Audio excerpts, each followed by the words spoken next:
All right, wrapping things up here on Locked On UCLA, Zach Anderson-Yoxsimer alongside David Schultz of Locked On Sunbelt, Locked On UCLA, getting things together because why? Bob Chesney's going to UCLA. Now, technically, as we record this, it's not even officially official. They're letting him coach through the Sunbelt Championship game, getting all the way through the CFP if that works, but that's what everything's reported. They're just waiting for it all to finish. Can I Chesney's ask like, you a I'm going to, question, Zach? I want to bring that up.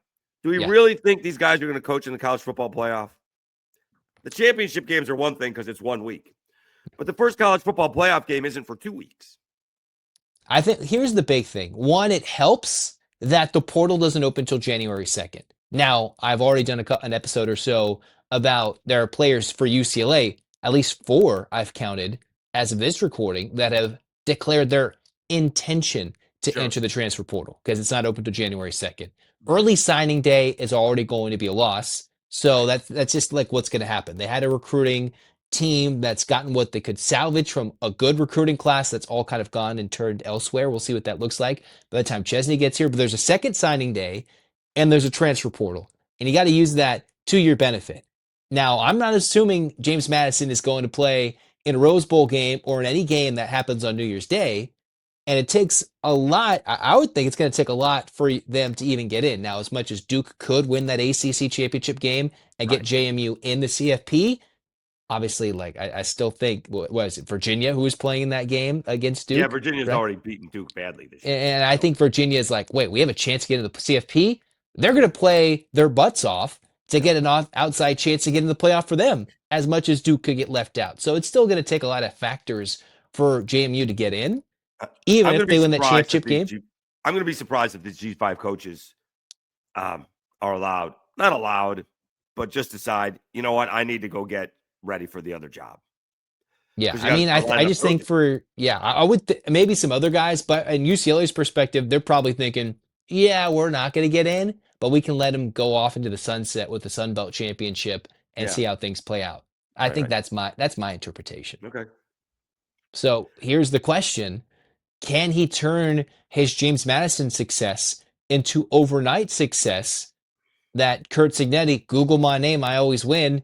Well, Chesney, you Google his name, he always wins wherever he goes. He just doesn't have the brashness that CIGNETTI has, but he's now earned at Indiana.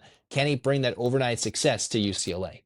Well, he can, and it starts off with, again, do they keep Nico? Is Nico going to end up at another school, which would be about his 4th school, something like that? It would be, it'd be his 3rd school in 4 years. Yeah. So if you can keep Nico, and I would ask you, Zach, having not watched a whole lot of them this year, is he worth keeping? I would say with the way Chesney has been able to instill confidence, especially from what you said, into his quarterbacks, the ability to adapt and be creative with the 2 QB system at times in this year where they've been 11-1. And he's had success with Sluka as his main QB at Holy Cross, back at his Holy Cross stop too. So it's not like he's working with, chopped liver there. He's working with some guys he's had success before and put somebody else ahead of that dude. I think the big thing is if Nico's team, right? It's the team, right? It's the extra stuff around Nico that's been the problem with him leaving Tennessee, or what could be the problem behind the scenes if there's stuff going on at UCLA. I think he could be like, nah, I'm not dealing with this. And with Nico being a run first quarterback, if you will, that was his success, being UCLA's leading rusher, it could lead to success. Now, is Nico going for a payday?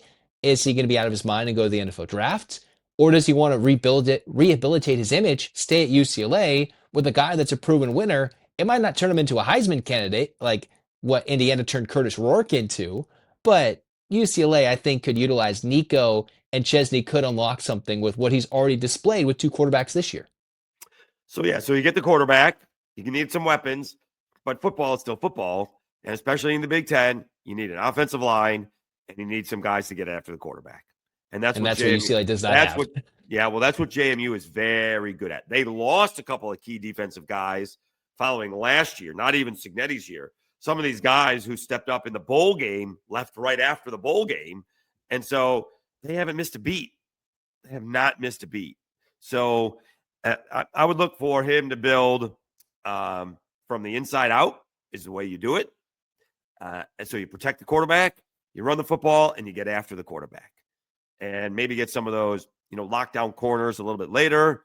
Again, I think wide receivers out in LA probably grow on trees. so you can Yeah. find somebody They that grow they right, grow everywhere. It's just, can you get the guys to protect your quarterback right. in and get depth there? Because one thing to get five, it's another thing to get depth and continued depth for 1 to 2 to 3 years. Well, that's the thing. It's not even depth for, you know, 4 years, right? I mean, your team's changing every year. So you Yeah. hope just to keep some guys through, maybe one season, and hopefully we'll go get some more guys the next season because And you that's the talked way it about is. James Madison losing some guys. Did they hit the portal? Did they have some guys as backups that are stepping up right now? What's going on with them on the O line, D line that's helped them to be successful? Yeah, they had some. Yeah, they had to go into the portal because they lost some guys um, last year that were very good at getting after the quarterback. But you pick and choose, and he's very good at that. So um, I would think that he's going to be an outstanding coach at UCLA. From the outside looking in, there's some financial issues that the school's got to overcome. But with Big Ten money, we'll see what happens. If the private equity deal ever gets through, they can get an Right. infusion of cash. UCLA has already gotten the UC Regents to pledge a bigger deal to the next coach, which is Bob Chesney, and he will be reaping the benefits from what I believe what was a $6 to $7 million deal that Football Scoop Goodness. reported. A huge pay raise, whatever it is, from James Huge. Madison to UCLA. It's a 5-year deal. I think the fan base is just so excited. They have a proven coach They do. who doesn't seem like a bore and actually has some head coaching experience if you're looking at the last couple, that and a proven program builder too. This is the guy who's proven at stops that just haven't really won at D3, D2, D1 at Holy Cross. Not so much James Madison, but he has a proven track record of turning programs around. I think that's the excitement, and the patience will be there. Well, outside of James Madison, he's stuck around. So this may not be a stepping stone job for him. This may be it for, if he starts winning there, why does he have to leave? Unless he's thinking NFL. That I don't know. That But would be the ultimate. You start D3 college and work your way to the NFL. But I mean, he's young enough to pull it off. I he hope is. that's not the case. But if UCLA's coach is being so successful that he's getting poached by an NFL team, I think we take it, because right now UCLA is currently near the bottom of the barrel of the Big Ten, and I believe they can be much higher than what everybody's looking down at them as. If he does really well at UCLA, he may not have to change stadiums to take over for an NFL team. Yeah, depending if they The do go to timing. SoFi. Yeah. Yeah. Yep. So what would you say if I gave you over under a year and a half that UCLA gets to 7 to 8 wins? 7 to 8 wins. They haven't had that in a couple of years. Do you think he does that in year one? Does it take him 2 years, 3 years? What would you go with? Without seeing the schedule, Yeah. And I obviously that say that schedule continues to change with people wanting weaker and weaker schedules. UCLA should have had at least 5 wins with the schedule this year, but yeah, I would. I'll say next year. I'll go 7 wins next year without seeing the schedule. I think he'll go bowling next year because I think he's that good of a coach. and that's been a we would have been so glad for a bowl for UCLA in the next year. Like, I would have been so happy in this year. But next year, just to get to a bowl, that would bring so much momentum in for the year after. So you're saying next year he could make that immediate impact, which would be a 4-win growth from one year to the next. So he's got at California. This is on footballschedules.com. At California, San Diego State, and Nevada.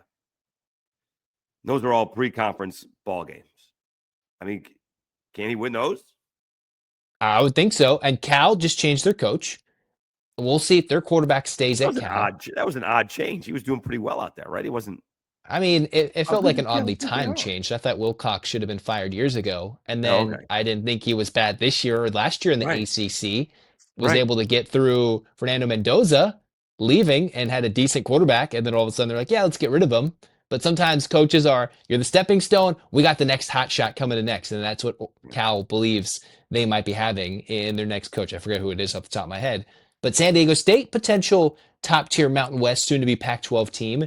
And then Nevada, those We are call that all, Pac-12. We call that Pac-12 2.0. we don't call it the real Pac 12. We call With it the Texas, conference of Texas newbies. Sunbelt member Texas State is joining Pac-12 2.0. Yeah, the conference of newbies. So Yeah. it's not even the Conference of Champs. So that's a schedule where yeah, UCLA could go 2-1. This year they went 0-3 in non-conference play. So it's not a given, but I would think Chesney could get enough done against some Mountain West teams next year. That's my hope. And then the Bruins, I believe I don't have the schedule off the top of my head, but Big Ten play would switch around, and they're not going to go to Ohio State and have that game next year. They'll have a little easier of a schedule, I think, in 2026. I mean, get Rutgers, Wisconsin, and Maryland in that crew, and you got some wins there. Yeah. And so it looks like UCLA has an absolute win as a head coach coming in and Bob Chesney to UCLA. So it seems like a fantastic fit. The program builder, the program resurrector, potentially the program that's kind of dead right now sitting for UCLA. That's David Schultz of Locked On Sunbelt. Thanks for joining today, Dave. And then I'm Zach Anderson-Yoxsimer, Locked On UCLA. Follow our stuff, like, comment, subscribe, download on our YouTube channels, whether it's Locked On Sunbelt, Locked On UCLA. We might bring him back because Chesney, we got a lot to learn. We got a lot to learn. So we'll see what there is and more after Chesney plays and coaches his team in the Sunbelt Championship game. Dave, thanks for coming on. Thanks, Zach. Thanks for tuning into our show. We'll see you next time. And as always, go Bruins.